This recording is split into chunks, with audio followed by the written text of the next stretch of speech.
C'est un père de famille rongé par une infinie tristesse. Dans la nuit de vendredi à samedi, son fils de 19 ans a perdu la vie. Un accident dramatique au terme d'une course-poursuite avec la police. Aujourd'hui, il appelle les jeunes qui sont descendus dans la rue à rester calmes. Et nous, on est contre ça, contre la violence, contre tout ce qui se peut passer. On est contre tout ça. Voilà. Et nous, on aime cette fils et on ne veut pas avoir quelque chose, on veut juste le deuil calme ou gentiment. Vous voulez faire votre deuil?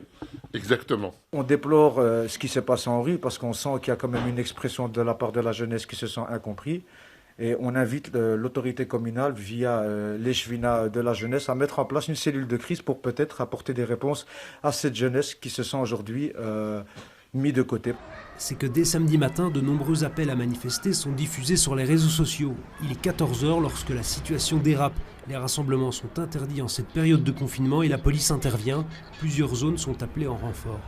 Assez rapidement, il est apparu que les jeunes qui étaient là n'étaient pas là pour se recueillir à la mémoire du jeune Adil qui a été victime de cet accident dramatique, mais qui étaient plutôt là pour casser. Donc dès 2h30, il y a eu une confrontation et les forces de police ont dû intervenir de manière assez musclée pour pouvoir arrêter les meneurs. Des pavés sont lancés, du matériel urbain dégradé, et puis on le voit sur cette vidéo amateur, des casseurs s'en prennent à un combi de police.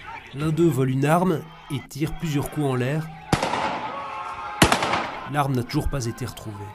Il y a effectivement dans un des véhicules une arme qui a été dérobée. Donc on a un certain nombre de vidéos qui filment la scène et donc nos services sont occupés pour l'instant à identifier les auteurs du vol. Plus tard hier soir, de nombreux débordements ont encore eu lieu. En témoignent par exemple les plaques de bois qui ont été posées en remplacement des vitres de ce commissariat.